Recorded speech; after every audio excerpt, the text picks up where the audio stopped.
காலை உணவு திட்டத்தை 8ஆம் வகுப்பு வரை விரிவாக்கம் செய்து முதலமைச்சர் விஜய் உத்தரவிட்டுள்ளார். கடந்த திமுக ஆட்சியின் போது 1 முதல் 5ஆம் வகுப்பு வரை பயிலக்கூடிய அரசு மற்றும் அரசு உதவி பெறக்கூடிய பள்ளி குழந்தைகளுக்கு காலை உணவு வழங்கப்பட்டு வந்தது. இந்நிலையில் தாவேக அரசு பொறுப்பேற்ற நிலையில் முதலமைச்சர் விஜய் சமூக நலன் மற்றும் மகளிர் உரிமைத்துறையின் திட்டங்கள் மற்றும் செயல்பாடுகள் குறித்து ஆய்வு செய்தார். அப்போது தேர்தலின் போது தாவேக வெளியிட்ட வெற்றி தமிழகம் என்ற தொலைநோக்கு அறிக்கையில் இடம்பெற்றிருந்த திட்டங்கள், அதற்கு தேவைப்படக்கூடிய நிதி ஒதுக்கீடுகள் குறித்து கலந்தாலோசிக்கப்பட்டது. இதையடுத்து முதலமைச்சரின் காலை உணவு திட்டத்தை 6 முதல் 8ஆம் வகுப்பு வரை பயிலக்கூடிய மாணவ மாணவியருக்கு விரிவாக்கம் செய்திடக்கூடிய வகையில் பெரியாரின் பிறந்த நாளான செப்டம்பர் 17ஆம் தேதி முதற்கட்டமாக தொடங்குவதற்கான நடவடிக்கைகளை மேற்கொள்ளுமாறு துறை அலுவலர்களுக்கு முதலமைச்சர் அறிவுரை வழங்கினார். மேலும் அரசு திட்டங்களை குழந்தைகள், பெண்கள், திருநங்கைகள் மற்றும் மூத்த குடிமக்களிடம் தடையின்றி துரிதமாக கொண்டு சேர்க்க வேண்டும் என்றும், குழந்தைகள் பாதுகாப்பு குறித்தும் மாணவர்கள் போதைப்பொருள் பழக்கத்திற்கு உள்ளாகாதபடி விழிப்புணர்வு ஏற்படுத்த தேவையான நடவடிக்கைகளை மேற்கொள்ளவும் முதலமைச்சர் அறிவுறுத்தினார்.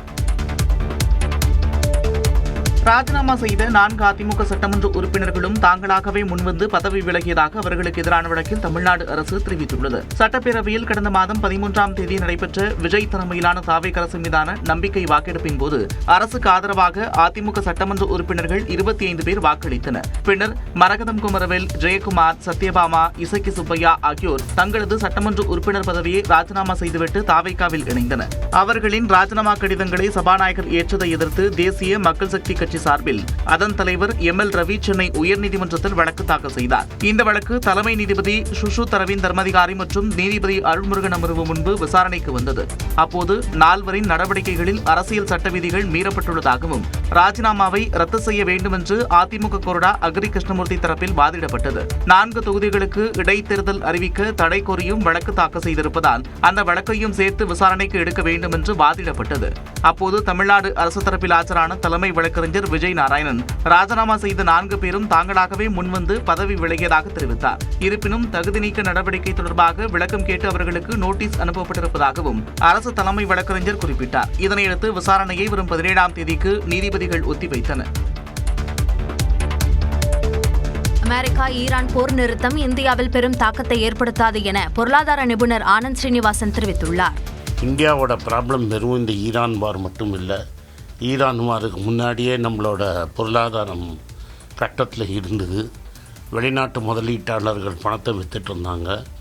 நம்மளோட டாலர் ரூபாயின் மதிப்பு 20% அதுக்கு முன்னாடியே கவுந்துருச்சு. தங்கம், வெள்ளி விலை புது உச்சம் தொடுவதற்கான சாத்தியக்கூறுகள் குறைவு என பொருளாதார ஆலோசகர் வள்ளியப்பன் நாகப்பன் தெரிவித்துள்ளார். போர்னால விலை ஏறும் அப்படிங்கிறது, கச்சா எண்ணெய் விலை உயர்ந்தால் அந்த முதலீட்டாளர்கள் அதில் சம்பாதிக்கக்கூடிய லாபத்தை ரியல் எஸ்டேட் அல்லது தங்கத்தின் மீது திருப்புவார்கள். இதெல்லாம் ஒரு நீண்ட நெடுங்காலமாக இருந்து வரக்கூடிய தியரி. அது எப்போ ஒர்க் ஆகும்னா, இந்த பிரச்சனைக்கு முன்பு தங்கத்தினுடைய விலை குறைவாக இருந்தால் அந்த ஏற்றம் கணிசமாக இருக்கும். பட் இந்த பிரச்சனைகள்லாம் வருவதற்கு முன்பே தங்கத்தினுடைய விலை கணிசமாக அதிகரிச்சிருச்சு. இந்த நிலையில் அமெரிக்கா ஈரான் இடையே அமைதி ஒப்பந்தம் ஏற்படுவதால் இந்தியாவில் பெட்ரோல், டீசல் விலை குறைய வாய்ப்புள்ளதாக நிதி ஆலோசகர் விவேக் கார்வா தெரிவித்துள்ளார். 5-6 ரூபாய் என்ன ஏற்றினாங்களோ அது குறைக்கிறதுக்கு சான்சஸ் இருக்கு. அந்த எக்ஸைஸ் டியூட்டி என்ன 0 பண்ணாங்களோ அது திருப்பி ஏற்றி மேபி நம்ம அதே 100 ரூபாய் பெட்ரோல் 92-93 டீசல் வரைக்கும் போறதுக்கு சான்சஸ் இருக்கு. போர் நிறுத்தம் ஏற்பட்டால் தங்கம் விலை உயரலாம் என்றும் விவேக் கார்வா தெரிவித்துள்ளார். சென்னை பெருநகர பகுதியில் பல அடுக்குமாடி திட்ட அனுமதி வழங்கும் அதிகாரத்தை CMDAவில் எளிமையாக்கி முதலமைச்சர் விஜய் உத்தரவிட்டுள்ளார். இதுநாள் வரை பல அடுக்குமாடி கட்டடங்களுக்கான திட்ட அனுமதியானது கட்டடம் கட்டுபவர்களால் விண்ணப்பம் சமர்ப்பிக்கப்பட்டு அவ்விண்ணப்பத்தை கள ஆய்வு மற்றும் கூர்ந்தாய்வு செய்து பின்னர் பல அடுக்குமாடிகளுக்கு ஒப்புதல் தரும் CMDAவின் பல்துறை நிபுணர் குழுவின் முன் சமர்ப்பிக்கப்படும். பின்னர் பல அடுக்குமாடி கட்டட குழு பரிசீலனை செய்து அக்குழுவின் பரிந்துரையின்படி அரசுக்கு சமர்ப்பித்து அரசாணை பெற்ற பின் பல அடுக்குமாடி திட்ட அனுமதி வழங்கப்பட்டு வருகிறது. இந்நிலையில் பல அடுக்குமாடி கட்டட திட்ட அனுமதியை எளிமையான முறையில் விரைவில் பெறுவதற்காக கட்டடதாரர்களுக்கு ஏற்படும் காலதாமதத்தை குறைத்து குறைந்த நேரத்தில் ஒப்புதல் வழங்க முதலமைச்சர் விஜய் உத்தரவிட்டுள்ளார். அந்த வகையில் கட்டட விதிகளுக்குட்பட்டு பல அடுக்குமாடி கட்டடங்களுக்கான திட்ட அனுமதியை சென்னை பெருநகர வளர்ச்சி குழுமமே வழங்கலாம் என அரசாணை பிறப்பிக்கப்பட்டுள்ளது. இதன் மூலம் பல அடுக்குமாடி குழுவின் பரிசீலனையின்றி எளிமையாகவும் காலதாமதமின்றியும் ஒப்புதல் தர நடவடிக்கை எடுக்கப்பட்டுள்ளது. திருவள்ளூர் மாவட்டம் கும்மிடிப்பூண்டியில் 3 வயது பெண் குழந்தை பாலியல் வன்கொடுமை செய்யப்பட்டு கொல்லப்பட்ட வழக்கில் கைதான பீகார் இளைஞருக்கு 15 நாட்கள் நீதிமன்ற காவல் விதிக்கப்பட்டுள்ளது. வட மாநிலத்தைச் சேர்ந்த பெண்மணியின் 3 வயது பெண் குழந்தை ஞாயிற்றுக்கிழமை மாலை காணாமல் போன நிலையில் முட்புதரில் உடலில் காயங்களுடன் மீட்கப்பட்டது. குழந்தை பாலியல் வன்கொடுமை செய்யப்பட்ட நிலையில் பீகார் மாநிலத்தைச் சேர்ந்த 19 வயதான பிபின் மஞ்சி கைது செய்யப்பட்டார். இதற்கிடையே அரசு மருத்துவமனையில் அனுமதிக்கப்பட்டிருந்த குழந்தை சிகிச்சை பலனின்றி உயிரிழந்தது. கொண்டு வரபோதே கொஞ்சம் ரொம்ப சிக்காக தான் இருந்தாங்க. கொஞ்சம் ப்ளீடிங்லாம் கொஞ்சம் சிவியராக இருந்துச்சு. இப்போ வந்து போஸ்ட்மார்ட்டமும் பண்ணியிருக்கோம். இப்போ போஸ்ட்மார்ட்டம் ரிப்போர்ட்ஸுக்காக நாங்கள் வெயிட் பண்ணிக்கிட்டு இருக்கோம். குழந்தையின் உடல் பெற்றோரிடம் ஒப்படைக்கப்பட்ட நிலையில் கைதான பிபின் மஞ்சிக்கு 15 நாட்கள் நீதிமன்ற காவல் விதித்து திருவள்ளூர் போக்சோ நீதிமன்ற நீதிபதி உத்தரவிட்டார். இதனிடையே பிபின் மஞ்சுவை அந்த பொதிய மக்கள் சரமாரியாக தாக்கிய வீடியோ வெளியாகியுள்ளது.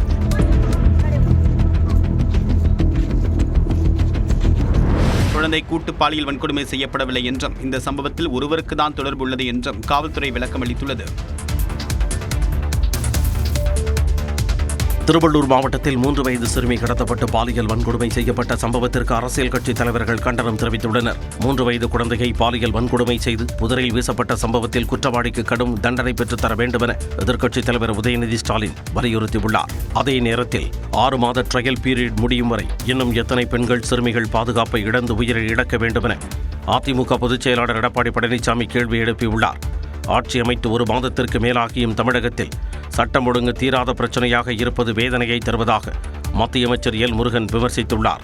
குற்றங்களில் ஈடுபடுபவர்களை காவல்துறை உடனடியாக கண்டுபிடித்து கைது செய்வது பாராட்டத்தக்கது என்றாலும் குற்றங்கள் நடைபெறாமல் தடுப்பதற்கான என்ன நடவடிக்கைகளை மேற்கொள்ளப் போகிறது தமிழக அரசு என பாஜக முன்னாள் தலைவர் அண்ணாமலை கேள்வி எழுப்பியுள்ளார்.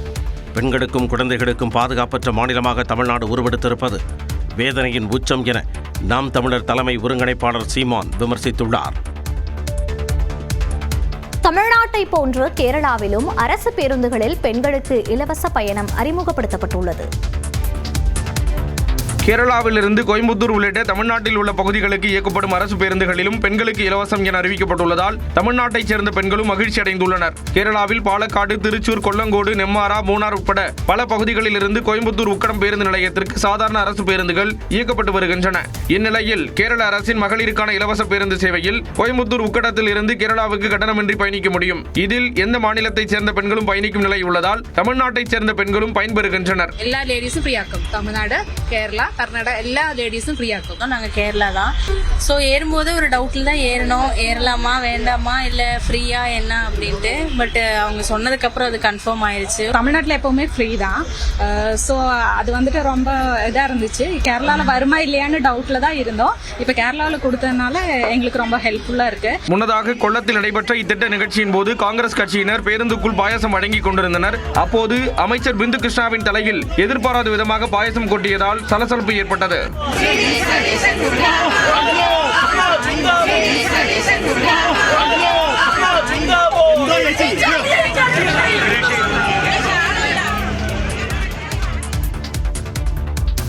தேனி மாவட்டத்தில் இன்று கனமழை பெய்யும் என வானிலை ஆய்வு மையம் தெரிவித்துள்ளது. இது தொடர்பாக வானிலை ஆய்வு மையம் வெளியிட்டுள்ள செய்திக்குறிப்பில் மேற்கு தொடர்ச்சி மலை மாவட்டங்கள் தஞ்சை, திருவாரூர், மயிலாடுதுறை, நாமக்கல், சேலம், திருச்சி, பெரம்பலூர், அரியலூர், கள்ளக்குறிச்சி மாவட்டங்களில் இன்று இடி மின்னலுடன் மிதமான மழை பெய்யக்கூடும் என தெரிவிக்கப்பட்டுள்ளது. அதே நேரம் தேனி மாவட்டத்தில் இடி மின்னலுடன் இன்று கனமழைக்கு வாய்ப்பு இருப்பதாக வானிலை ஆய்வு மையம் கணித்துள்ளது. ராமநாதபுரம், மதுரை, சிவகங்கை மாவட்டங்களில் நாளை மற்றும் நாளை மறுதினம் இடி மின்னலுடன் கனமழை பெய்ய வாய்ப்பிருப்பதாக கூறப்பட்டுள்ளது. சென்னையை பொறுத்தவரை 2 நாட்களுக்கு வானம் ஓரளவு மேகமூட்டத்துடன் காணப்படும் என்றும் அதிகபட்ச வெப்பநிலை 104 டிகிரி ஃபாரன்ஹீட்டை ஒட்டியே இருக்கக்கூடும் என்றும் வானிலை ஆய்வு மையம் தெரிவித்துள்ளது.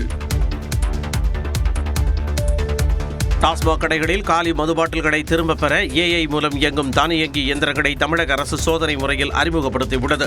தமிழகத்தில் சுற்றுச்சூழல் பாதுகாப்பை உறுதி செய்யும் வகையில் டாஸ்மாக் கடைகளில் காலி மது பாட்டில்களை திரும்பப் பெற்று அதற்கு பதிலாக 10 ரூபாய் வழங்கும் திட்டம் பல்வேறு மாவட்டங்களில் அமலில் உள்ளது. ஆனால் வாடிக்கையாளர், கடை ஊழியர்களிடையே பிரச்சினை அதிகரித்தபடி இருந்தன. இந்நிலையில் செயற்கை நுண்ணறிவு மூலம் இயங்கும் தானியங்கி இயந்திரங்களை டாஸ்மாக் நிறுவனம் அறிமுகப்படுத்தியுள்ளது. சோதனை முறையில் சென்னை எழும்பூரில் உள்ள டாஸ்மாக் கடையில் இந்த அதிநவீன தானியங்கி இயந்திரம் வைக்கப்பட்டுள்ளது. இதில் காலி மது பாட்டில்களை செலுத்தினால் இயந்திரத்தில் பொருத்தப்பட்டுள்ள ஏஐ கேமராக்கள் பாட்டிலின் QR கோடு, பாட்டிலின் தரம் மற்றும் அது டாஸ்மாக் பாட்டில் தானா என்பதையெல்லாம் நொடி பொழுதில் துல்லியமாக கண்டறியும்.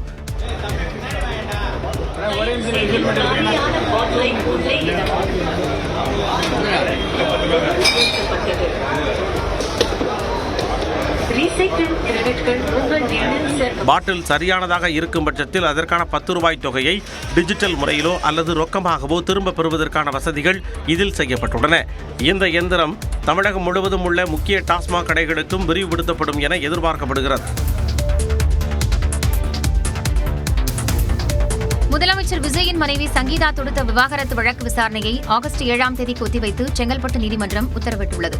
முதலமைச்சரும் தமிழக வெற்றிக் கழகத்தின் தலைவருமான விஜயின் மனைவி சங்கீதா விவாகரத்து கோரி செங்கல்பட்டு குடும்ப நல நீதிமன்றத்தில் மனு தாக்கல் செய்துள்ளார்.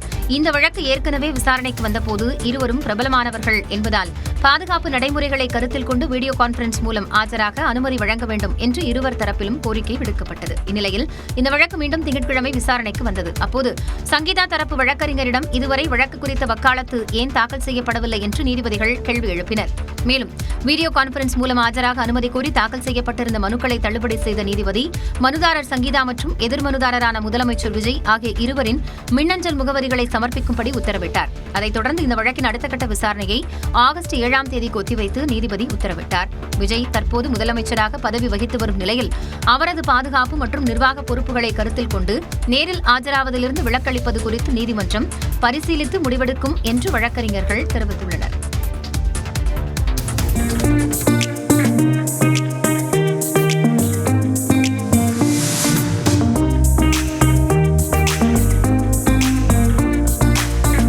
கீர்த்தி சக்ரா விருது பெற்ற ராணுவ வீரர் மீனாட்சி சுந்தரத்திற்கு முதலமைச்சர் விஜய் 48 லட்சம் ரூபாய்க்கான காசோலை வழங்கி பாராட்டிய காட்சிகளை தேனி மாவட்டம் காமியக்கவுண்டன்பட்டியைச் சேர்ந்த மீனாட்சி சுந்தரம் காஷ்மீர் ராஷ்டிரிய ரைபிள் பிரிவில் பணியாற்றி வருகிறார். இவர் 2024ஆம் ஆண்டு டிசம்பர் 19ஆம் தேதி குல்காம் பகுதியில் பாதுகாப்பு பணியில் ஈடுபட்டிருந்த போது பயங்கரவாதிகள் சுட்டதில் பலத்த காயமடைந்தார்.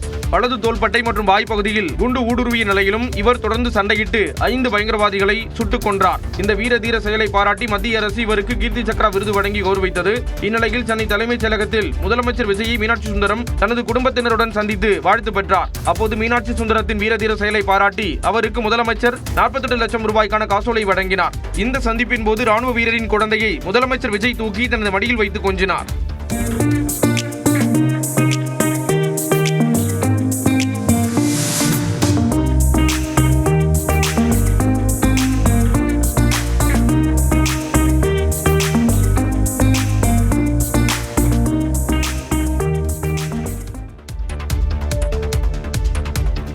தமிழ்நாட்டில் 17 மாவட்டங்களில் காவல் கண்காணிப்பாளர்களை இடமாற்றம் செய்து தமிழ்நாடு அரசு உத்தரவிட்டுள்ளது. உள்துறை செயலாளர் மணிவாசன் வெளியிட்டுள்ள அறிவிப்பின்படி 56 காவல் அதிகாரிகள் மாற்றப்பட்டுள்ளனர். அதில் சேலம் எஸ்பியாக குத்தாலிங்கமும், திருவண்ணாமலை எஸ்பியாக கார்த்திகேயனும், கடலூர் எஸ்பியாக விவேகானந்தா சுக்லாவும் நியமிக்கப்பட்டுள்ளனர். திருவள்ளூருக்கு வி சாய் பிரணீத்தும், திண்டுக்கல்லுக்கு ஜெயக்குமாரும், விழுப்புரத்திற்கு மதிவாணனும் மாற்றப்பட்டுள்ளனர். விருதுநகர் மாவட்டத்திற்கு கௌதம் கோயலும், தருமபுரி எஸ்பியாக அருண் கபிலனும், கிருஷ்ணகிரி எஸ்பியாக அனிதாவும் நியமிக்கப்பட்டுள்ளனர். நாமக்கல்லுக்கு யாதவ் கிரீஷ் அசோக்கும், மதுரைக்கு தேவநாதனும், நாகப்பட்டினத்திற்கு கேல்கர் சுப்பிரமணிய பாலச்சந்திராவும் மாற்றப்பட்டுள்ளனர். தேனி எஸ்பியாக கம்பம் சாமுவேல் பிரவீன் கௌதமும், நெல்லை எஸ்பியாக விஸ்வேஷ் பாலசுப்ரமணியம் சாஸ்திரியும் நியமிக்கப்பட்டுள்ளனர். மயிலாடுதுறைக்கு புக்கியா ஸ்நேகப்பிரியாவும், திருப்பூருக்கு ஸ்ரீ சிங்கும், அரியலூருக்கு செல்வகுமாரும் மாற்றப்பட்டுள்ளனர். அமெரிக்கா ஈரான் இடையே அமைதி ஒப்பந்தம் கையெழுத்தாக உள்ள நிலையில் ஹோர்முஸ் நீரிணை பகுதியில் சேவை கட்டணம் வசூலிக்க ஈரான் திட்டமிட்டுள்ளது. அமெரிக்கா ஈரான் இடையிலான போர் நிறுத்த அமைதி ஒப்பந்தம் ஜூன் 19ஆம் தேதி சுவிட்சர்லாந்து தலைநகர் ஜெனீவாவில் கையெழுத்தாகிறது. ஈரான் அணு ஆயுதங்களை வைத்துள்ளதாக கூறி பிப்ரவரி 28ஆம் தேதி முதல் ஈரான் மீது அமெரிக்காவும் இஸ்ரேலும் இணைந்து தாக்குதல் நடத்தின. இதற்கு பதிலடியாக மத்திய கிழக்கு நாடுகளில் உள்ள அமெரிக்காவின் ராணுவ நிலைகள் மீதும் இஸ்ரேல் மீதும் தாக்குதல் நடத்தியது ஈரான். இதனையடுத்து உலக கச்சா எண்ணெய் போக்குவரத்தின் முக்கிய வழித்தடமான ஹோர்முஸ் நீரிணையை ஈரான் மூடியது. இதற்கு பதிலடியாக ஈரான் துறைமுகங்களை அமெரிக்கா முற்றுகையிட்டது. இந்த நிலையில் போரை முடிவுக்கு கொண்டுவர பாகிஸ்தான் மற்றும் கத்தார் நாடுகள் முயற்சி செய்து வந்த நிலையில் நீண்ட பேச்சுவார்த்தைக்கு பின்னர் புரிந்துணர்வு ஒப்பந்தம் இறுதி செய்யப்பட்டது. 14 அம்சங்கள் புரிந்துணர்வு ஒப்பந்தத்தில் உள்ளதாக கூறப்படும் நிலையில் சர்வதேச கடல்வழி பாதையான ஹோர்முஸ் நீரிணையை முழுமையாக திறக்க ஈரான் ஒப்புக்கொண்டுள்ளதாக தெரிகிறது.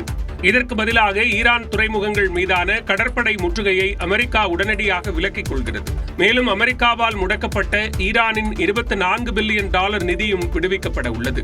ராணுவ நடவடிக்கைகள் உடனடியாக நிறுத்தப்படுவதாக அறிவிக்கப்பட்டுள்ள நிலையில் ஈரானின் அணுசக்தி திட்டங்கள் குறித்த அடுத்த கட்ட பேச்சுவார்த்தை 60 நாட்களுக்குள் தொடங்கும் என தெரிகிறது. அமெரிக்கா ஈரான் இடையே போர் நிறுத்த ஒப்பந்தம் ஏற்பட்டுள்ள நிலையில் 62,370 மெட்ரிக் டன் இயற்கை எரிவாயுடன் இந்தியாவை நோக்கி கப்பல் ஒன்று ஹோர்முஸ் நீரிணையை கடந்தது. அமெரிக்கா ஈரான் போர் காரணமாக ஹோர்முஸ் நீரிணை மூடப்பட்டதால் பல கப்பல்கள் 3 மாதமாக எங்கும் செல்ல முடியாமல் தவித்தன. போர் முடிவுக்கு வரும் நிலையில் மால்டா நாட்டைச் சேர்ந்த கப்பல் ஒன்று ஹோர்முஸ் நீரிணையை கடந்தது. 62,370 மெட்ரிக் டன் இயற்கை எரிவாயுவை ஏற்றி வரும் அந்த கப்பல் வருகிற 18ஆம் தேதி குஜராத் மாநிலம் வந்தடையும் என தெரிகிறது. இதனிடையே போர் முடிவுக்கு வந்துள்ளதற்கு ஐக்கிய நாடுகள் அவை மற்றும் பல்வேறு நாடுகள் வரவேற்பு தெரிவித்துள்ளன. புரிந்துணர்வு ஒப்பந்தத்திற்கு வரவேற்பு தெரிவித்துள்ள பிரதமர் மோடி கடல் வழி போக்குவரத்தும் பொருளாதாரமும் மேம்படும் என்று நம்பிக்கை தெரிவித்துள்ளார். இதனிடையே போர் காரணமாக கச்சா எண்ணெய் விலை 5% வரை குறைந்துள்ளது. போர் காரணமாக $120 மேல் சென்ற ஒரு பீப்பாய் பிரெண்ட் கச்சா எண்ணெய் தற்போது $82 குறைந்துள்ளது. ஹோர்முஸ் நீரிணையை பயன்படுத்த கடல்சார் சேவை கட்டணம் வசூலிக்க ஈரான் முடிவு செய்துள்ளது. ஈரான் அமெரிக்கா இடையேயான அமைதி ஒப்பந்தம் இறுதியானதை அடுத்து ஹோர்முஸ் நீரிணை விரைவில் திறக்கப்பட உள்ளது. இந்நிலையில் சர்வதேச கடல்சார் சட்டங்களின்படி போக்குவரத்து சுங்க கட்டணம் வசூலிக்க முடியாது என்பதால் சேவை கட்டணத்தை வசூலிக்க ஈரான் முடிவெடுத்துள்ளது. இதுகுறித்து ஊடகங்களிடம் பேசிய ஈரான் வெளியுறவு அமைச்சகத்தின் செய்தி தொடர்பாளர் இஸ்மாயில் பாகாயி தாங்கள் சுங்க கட்டணம் வசூலிக்க முற்படவில்லை எனவும் மாறாக கப்பல்களுக்கு வழங்கப்படும் பாதுகாப்பு, வழிகாட்டுதல், மீட்பு பணிகள் மற்றும் சுற்றுச்சூழல் பாதுகாப்பு ஆகியவற்றுக்கான கடல்சார் சேவை கட்டணம் வசூலிக்க திட்டமிட்டிருப்பதாகவும் கூறினார். மறுபுறம் ஹோர்முஸ் நீரிணை எவ்வித கட்டணமும் இன்றி மீண்டும் திறக்கப்பட வேண்டும் என அமெரிக்கா எதிர்பார்க்கிறது. இதுகுறித்து CNBCக்கு பேட்டியளித்த அமெரிக்க துணை அதிபர் JD வான்ஸ் சுங்க கட்டணமோ அல்லது கூடுதல் கட்டணமோ இன்றி ஹோர்முஸ் நீரிணை திறக்கப்பட வேண்டும் எனவும் பேச்சுவார்த்தைகள் மூலம் இதை உறுதி செய்வோம் என்றும் நம்பிக்கை தெரிவித்தார். ராஜஸ்தான் தலைநகர் ஜெய்ப்பூரில் நடைபெற்ற போராட்டத்தின் போது கரப்பான்பூச்சி ஜனதா கட்சியின் அமைப்பின் தலைவர் அபிஜித் தீப்கே மீது மர்ம நபர்கள் கன்னத்தில் அறைந்ததால் பரபரப்பு ஏற்பட்டது. நீட் தேர்வு வினாத்தாள் கசிவு, CBSE தேர்வு மதிப்பீடு குளறுபடி உள்ளிட்ட விவகாரங்களை முன்வைத்து மத்திய கல்வி அமைச்சர் தர்மேந்திர பிரதான் பதவி விலக கோரி கரப்பான்பூச்சி ஜனதா கட்சியினர் டெல்லி, பெங்களூர், புனே, லக்னோ ஆகிய நகரங்களில் போராட்டம் நடத்தினர். இதன் தொடர்ச்சியாக ராஜஸ்தான் தலைநகர் ஜெய்ப்பூரில் நடைபெற்ற ஆர்ப்பாட்டத்தில் அபிஜித் தீப்கேவை அவரது ஆதரவாளர்கள் தோளில் சுமந்தபடி கோஷமிட்டு சென்றனர். அப்போது கூட்டத்தில் இருந்த வேறு சிலர் அவரது கன்னத்தில் அறைந்தனர்.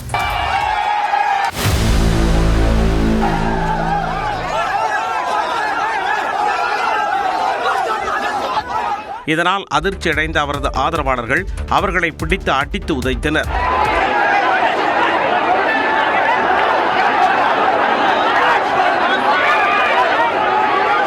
இந்நிலையில் அபிஜித் தீப்கே மீது தாக்குதல் நடத்தியதாக 6 பேரை பிடித்து காவலர்கள் விசாரணை நடத்தி வருகின்றனர்.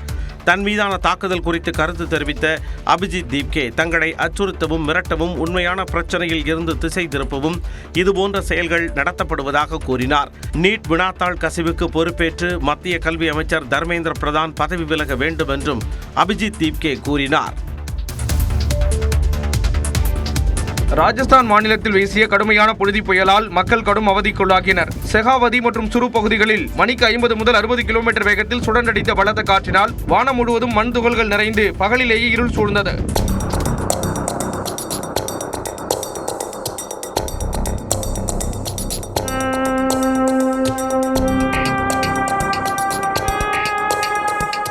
சாலைகளில் வாகன போக்குவரத்து கடுமையாக பாதிக்கப்பட்ட நிலையில் வாகன ஓட்டிகள் முகப்பு விளக்குகளை எரியவிட்டபடி மெதுவாக சென்றனர். கோடை வெப்பத்தின் உச்சகட்டமாக உருவான இந்த திடீர் புழுதி புயலை தொடர்ந்து சில பகுதிகளில் லேசான மழையும் பெய்துள்ளது. வெப்பம் சற்றே தணிந்தாலும் இயல்பு வாழ்க்கை தற்காலிகமாக முடங்கியது. இதேபோல டெல்லியிலும் மணிக்கு சுமார் 90 கிலோமீட்டர் வேகத்தில் சூறாவளி காற்றுடன் புழுதி புயல் வீசியது. திடீரென வானம் இருண்டு கடுமையான தூசி மூட்டம் ஏற்பட்டதால் டெல்லி மற்றும் அதன் சுற்றுவட்டார பகுதிகளுக்கு ரெட் அலர்ட் எச்சரிக்கையை இந்திய வானிலை ஆய்வு மையம் விடுத்தது. புழுதி புயலை தொடர்ந்து இடி மின்னலுடன் கூடிய பரவலான மழையும் பெய்தது. உத்தரப்பிரதேச மாநிலம் நொய்டாவில் புதிய சர்வதேச விமான நிலையம் திறக்கப்பட்ட நிலையில் விமான நிலையத்திற்கு நிலம் கொடுத்த விவசாயிகள் கௌரவிக்கப்பட்டனர். கௌதம புத்தா நகர் மாவட்டத்தில் உள்ள ஜேவர் என்ற இடத்தில் சுமார் 7000 ஏக்கர் பரப்பளவில் புதிய சர்வதேச விமான நிலையம் கட்டப்பட்டுள்ளது. மார்ச் மாதம் இதனை பிரதமர் நரேந்திர மோடி திறந்து வைத்த நிலையில் முதல் விமானம் லக்னோவில் இருந்து நொய்டா வந்தது. அந்த விமானத்திற்கு வாட்டர் சல்யூட் அடித்து விமான நிலையத்தில் வரவேற்பு அளிக்கப்பட்டது.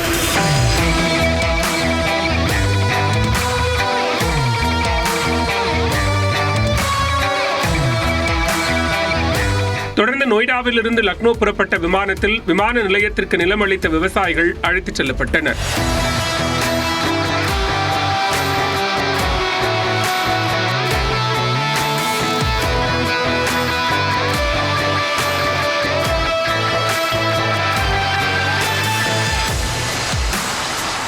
லக்னோவில் அவர்களை வரவேற்ற முதலமைச்சர் யோகி ஆதித்யநாத் விமான நிலையத்திற்கு நிலம் அளித்ததற்காக பாராட்டு தெரிவித்தார். கடந்த மே மாதம் நடைபெற்ற யுபிஎஸ்சி முதல்நிலை தேர்வு முடிவுகளை மத்திய பணியாளர் தேர்வாணையம் வெளியிட்டுள்ளது. நாடு முழுவதும் காலியாக உள்ள ஐஏஎஸ், ஐபிஎஸ், ஐஎஃப்எஸ் உள்ளிட்ட பணியிடங்களுக்கு கடந்த மே மாதம் 20ஆம் தேதி மத்திய பணியாளர் தேர்வாணையம் முதல்நிலை தேர்வை நடத்தியது. சுமார் 1016 காலி இடங்களுக்கு நடத்தப்பட்ட முதல்நிலை தேர்வை இந்தியா முழுவதும் இருந்து 8 லட்சத்திற்கும் அதிகமானோர் எழுதியிருந்தனர். இத்தேர்விற்கான முதல் தாள் காலை 9:30 மணி முதல் 11:30 மணி வரையிலும், இரண்டாம் தாள் மாலை 2:30 மணி முதல் 4:30 மணி வரையிலும் நடைபெற்றது. இந்நிலையில் முதல்நிலை தேர்வு முடிவை யுபிஎஸ்சி வெளியிட்டுள்ளது. அதன்படி இரண்டாம் கட்ட தேர்வான முதன்மை தேர்வுக்கு 13,343 பேர் தேர்ச்சி பெற்றுள்ளனர். இதனிடையே முதன்மை தேர்வுக்கு விண்ணப்பிக்க விரும்புவோர் அனைத்து விவரங்களையும் வரும் 19ஆம் தேதி முதல் 28ஆம் தேதிக்குள் விண்ணப்பிக்க வேண்டும் என மத்திய பணியாளர் தேர்வாணையம் தெரிவித்துள்ளது.